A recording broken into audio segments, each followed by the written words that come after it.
Selamat pagi buat adik-adik semuanya. Baiklah, pagi ini kita akan mempelajari tentang ekonomi makro dan ekonomi mikro. Dalam materi kali ini, dalam ekonomi mikro dan ekonomi makro, kita akan membahas tentang ilmu ekonomi dan masalah-masalah utama dalam perekonomian. Yang pertama, kita akan membahas tentang pengertian ilmu ekonomi, metodologi ekonomi, dan teori ekonomi mikro dan ekonomi makro. Baiklah, pertama saya akan menjelaskan tentang ilmu ekonomi. Ilmu ekonomi merupakan salah satu ilmu yang paling banyak dipelajari, tidak seperti ilmu-ilmu lainnya yang berjarak dengan kehidupan manusia sehari-hari. Ilmu ekonomi dipraktikkan oleh setiap orang. Dengan demikian, ilmu ekonomi merupakan ilmu yang membahas kehidupan manusia sehari-hari. Pengertian ilmu ekonomi. Menurut Paul A. Samuelson, ilmu ekonomi adalah suatu studi tentang perilaku orang dan masyarakat dalam memilih dengan atau tanpa uang, menggunakan sumber daya yang langka, yang memiliki beberapa alternatif penggunaan dalam rangka memproduksi berbagai komoditas untuk kemudian menyalurkannya, baik saat ini maupun di masa depan, kepada berbagai individu dan kelompok yang ada dalam suatu masyarakat.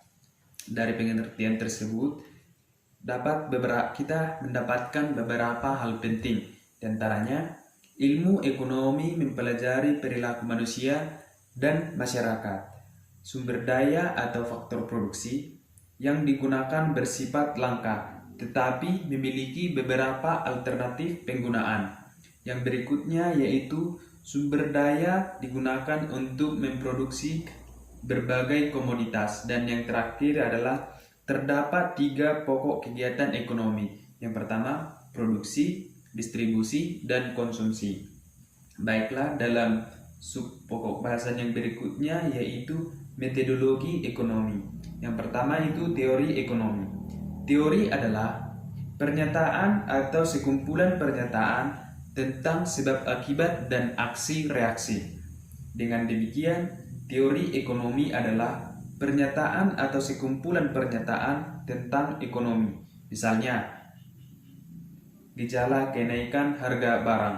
Kenaikan harga barang secara teori dapat dijelaskan sebagai akibat menurunnya dari pasokan barang tersebut, sedangkan permintaan cenderung tetap atau malah naik. Metodologi ekonomi yang berikutnya yaitu model ekonomi. Model ekonomi disusun dari teori ekonomi. Model ekonomi adalah pernyataan formal teori ekonomi. Model ekonomi dapat berbentuk verbal, diagram, dan matematis. Salah satu bentuk model ekonomi yang telah dipelajari sebelumnya adalah model arus lingkaran kegiatan ekonomi baik dari 2 sektor maupun 4 sektor. Dari sub pokok bahasan yang ketiga yaitu teori ekonomi mikro dan ekonomi makro. Pertama kita membahas dulu tentang teori ekonomi mikro. Menurut Pratama Raharja, fokus pembahasan ekonomi mikro terpusat pada 3 aspek. Yang pertama, interaksi di pasar barang. Untuk menunjukkan bagaimana pasar berfungsi dan beroperasi, ekonomi mikro hanya menjelaskan tentang interaksi di antara penjual dan pembeli di suatu pasar barang.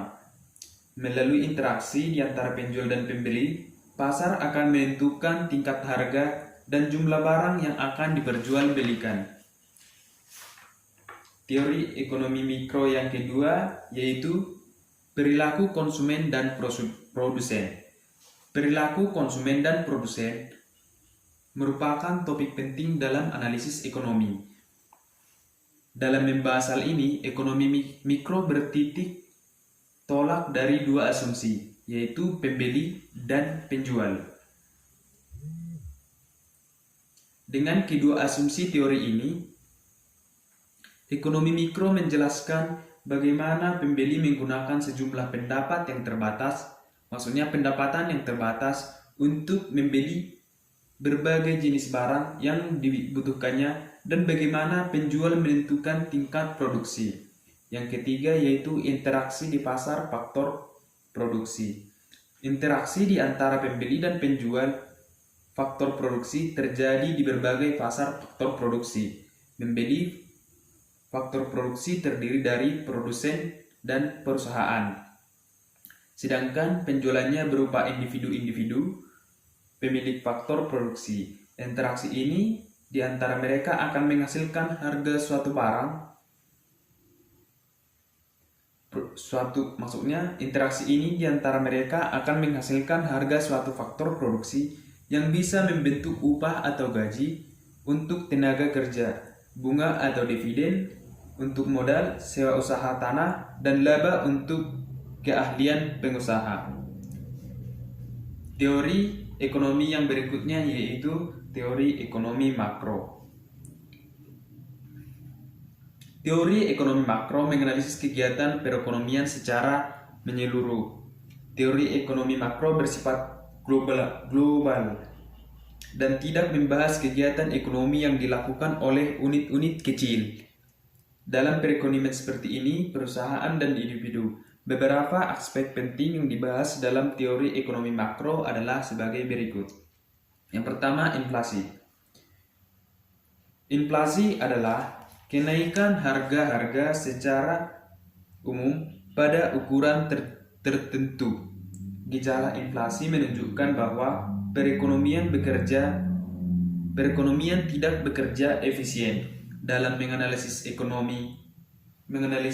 inflasi, teori ekonomi makro menunjukkan sebab terjadinya inflasi, jenis-jenis inflasi, dan cara mengatasi inflasi tersebut dengan memakai berbagai kebijakan seperti kebijakan moneter dan kebijakan fiskal.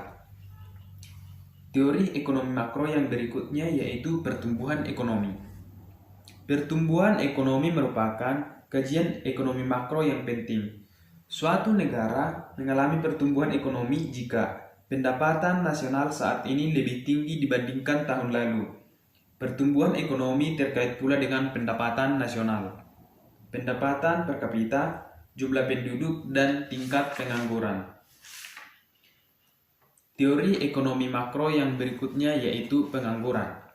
Pengangguran adalah angkatan kerja yang mencari pekerjaan tetapi tidak memperoleh pekerjaan. Biasanya tingkat pengangguran dinyatakan dalam persentase, misalnya 10%. Makin besar persentasenya, makin besar pula jumlah pengangguran. Pengangguran juga merupakan salah satu tanda tidak efisiennya perekonomian.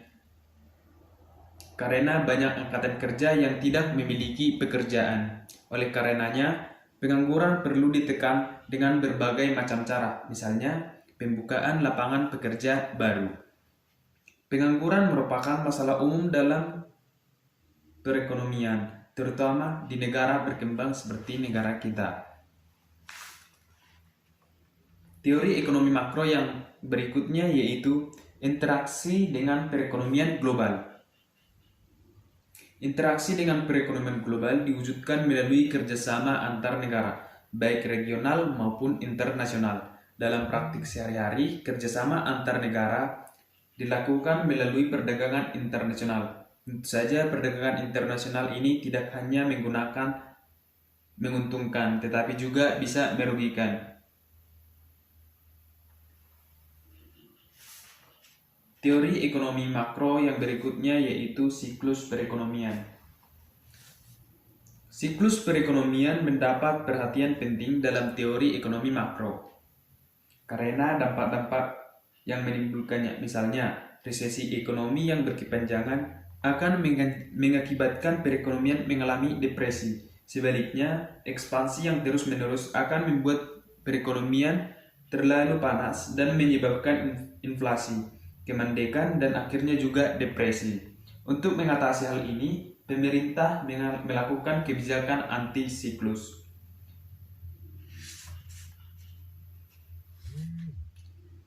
Dari pembahasan tadi, kita dapat memberikan kesimpulan perbedaan antara ekonomi makro dan ekonomi mikro.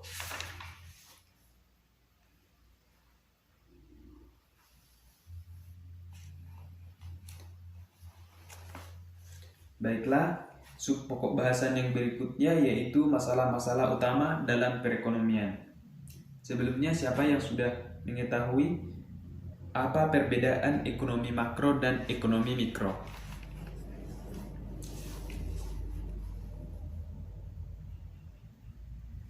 Untuk melanjutkannya, saya akan menjelaskan tentang masalah-masalah utama dalam perekonomian.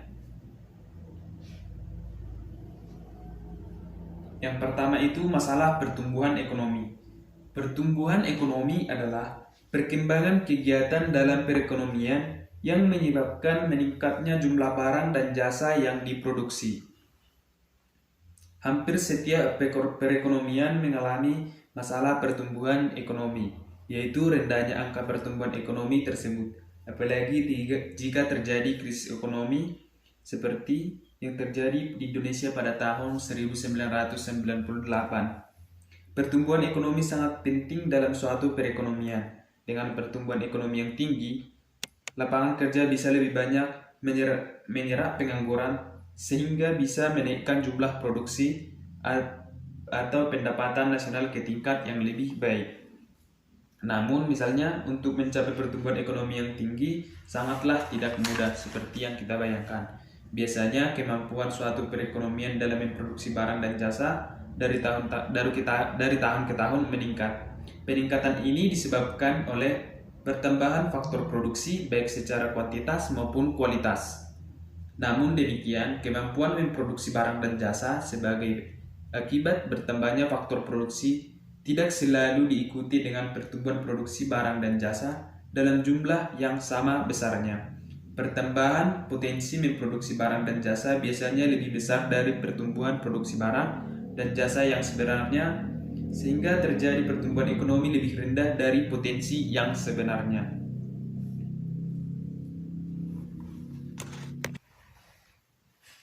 Selanjutnya, masalah-masalah dalam ekonomi makro yaitu masalah pengangguran. Sebelumnya adik-adik sekalian, siapa di sini yang mengerti apa itu pengangguran?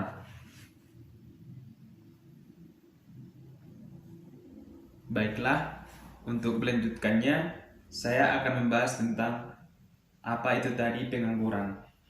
Pengangguran terjadi apabila angkatan kerja ingin mendapatkan pekerjaan tetapi tidak memperolehnya. Pengangguran dapat disebabkan oleh beberapa faktor berikut ini. Yang pertama, ingin mencari pekerjaan yang lebih baik sehingga meninggalkan pekerjaan yang lama. Yang kedua, penggunaan mesin-mesin modern dalam proses produksi sehingga tenaga kerja harus dikurangi karena telah digantikan oleh mesin tersebut. Untuk itu kita ini semua harus meningkatkan skill kita. Yang berikutnya yaitu ketidaksesuaian keterampilan kerja dengan teknologi baru yang digunakan dalam proses produksi sehingga pekerja kehilangan pekerjaannya. Jenis-jenis pengangguran yang terjadi adalah sebagai berikut.